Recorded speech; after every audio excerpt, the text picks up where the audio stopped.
As you guys can see, I picked up another good collection of baseball cards and baseball memorabilia. So we're going to run through this really quick. If you watched my last video, I actually bought all this stuff that you see here today from the same guy, and we might have an even bigger deal, a mega deal coming up. So if you're not subscribed, definitely hit that subscribe button.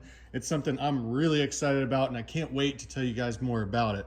But here we go. So I paid, maybe I shouldn't tell you guys what I paid just yet, because last time you guys ripped me apart in the comments, which is okay. I get it. I get it. So I'll wait a minute for that. So first off, we've got a Mickey Mantle. This is a 1964 Topps Giants, of course, and I'll bring it closer for you. And of course, that's in a PSA 8. That's a great looking card there.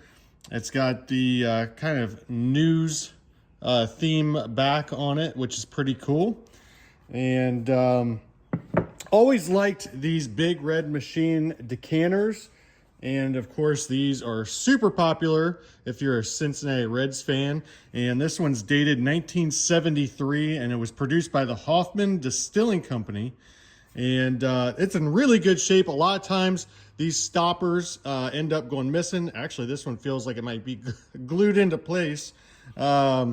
But there's no cracks, no chips. So this, I mean, alone is probably a couple $100 here locally. And then we'll dive into some of the sports cards. So let's see.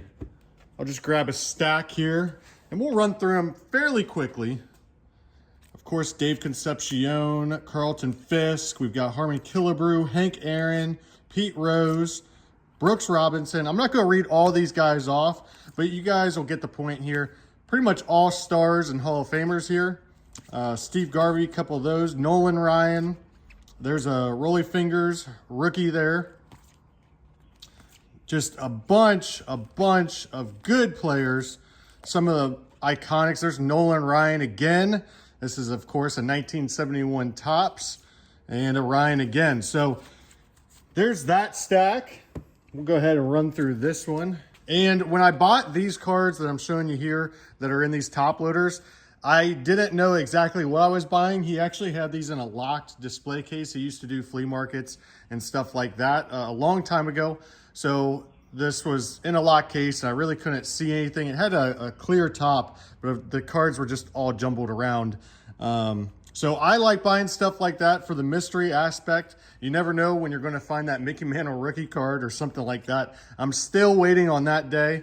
There we go with a Roberto Clemente, Tom Seaver, and there's a party foul. The baseball card gods are not on my side today. We've got Hank Aaron, Rolly Fingers, Pete Rose as an Expo, and all kinds of stars and Hall of Famers. You can see there's definitely some duplicates in here, which is okay, especially if they're Hall of Famers in my book.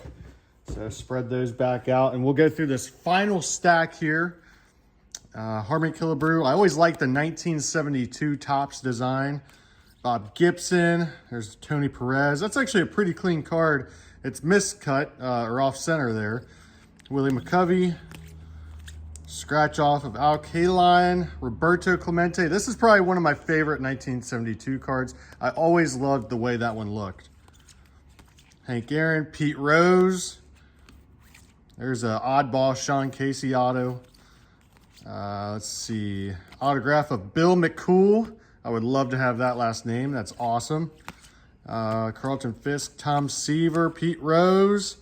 And we've got Rod Carew and Pete Rose batting leader card. So I'll spread those back out. I'll pick up my mistake, my Tom Seaver I dropped, add that back to the pile. And take a look at this Johnny Bench Cooperstown bat. So really cool, autographed. It's got the certificate of authenticity. Usually I'm not a big fan of the picture on a bat, but this one actually looks really, really cool. It's got some of his stats down here. I'll slide it down there a little bit so you can read those. Nice large auto. Love the Cooperstown logo there right in the center. So really, really cool piece there. All right, up next we have, of course, this Pete Rose autograph bat here.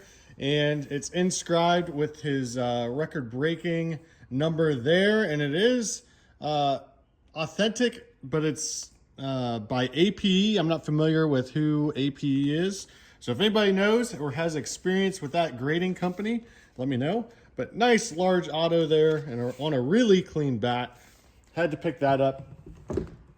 And I guess before we get to the binder, we'll go ahead and knock over the camera there. We'll show you this glove. So just a nice clean glove. Another wall hanger. Let's see. There's the name on it there. And it needs, a little bit of work, but it's probably from the 50s or 60s, so that's to be expected. So let's tear into this binder. So this is actually an easy binder to go through because it is a 1975 Topps complete set. And this is a great looking set. So let me set this binder down, no pun intended, and then I'll bring you guys in closer. That way I'm not all shaky on camera.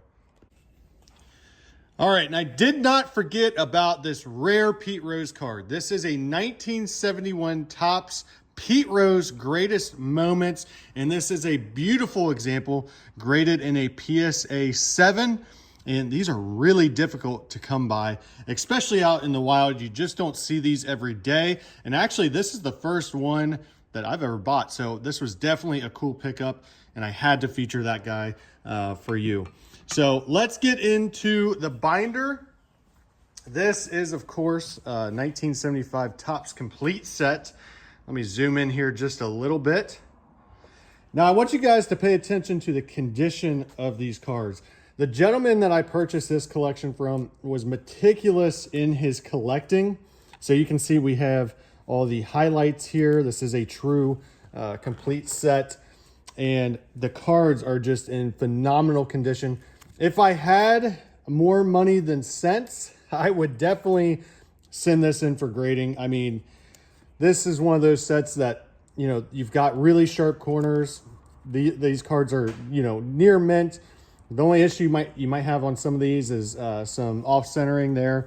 But otherwise, this is a really great example of a strong 1975 Topps set. And of course, we'll go and find the big guys here. We'll find the Robin Yount. So I'm going to flip through really quick. And we'll find the George Brett as well. And you're going to see a lot of Hall of Famers featured here along the way. Let me scoot this over just a little bit. There we go. And yeah, let's see who we can find. Love when this happens. Here's Steve Carlton right here. And you guys are probably going to be able to find them better than I can at the moment. Let's see, Don Sutton. I think we should be coming up on Yount, and you guys are probably going to laugh at me because I might actually pass it. Let's see. Okay, I might have just passed it. Okay, here is the George Brett. And let me get this in closer for you. All right, what a great looking card there. I mean, that is a nice card. And I know the Robin Yount is around here somewhere. So he is actually down here. I'll bring him closer here. These are the two big cards, I would say, of the set. You guys might agree or might not, but look at that card. Great example of a 1975 Topps set there. So what did I pay for everything that you've seen here today? That's usually the big question that I get asked, and some guys are hesitant to tell people, but I'm pretty much an open book, So I gave, let's see, $1,300 for everything you've seen here today. I think I did really good. I got this strong set here. Of course, we've got the mantle. I would say that the top three contenders here for value are these guys. And honestly, I'd probably put the set as number one. So that's probably the majority of the value right there. I've got the Pete Rose at a close second. And then we've got the Mickey Mantle for third. And, the Mickey Mantle's probably a couple $100, but just a really neat looking card. And then I've still got, all these piles of Hall of Famers here. So you never know what these are going to do, but these are great eye catchers when you're doing shows and stuff like that. So yeah, that is my little show and tell for the day. And I'm really excited. In the next couple weeks, I'll be talking to this same gentleman about buying everything he has left. And it's going to be a really, really big deal. So you guys are going to want to subscribe. I appreciate you guys up to this point, and I hope you enjoyed this video.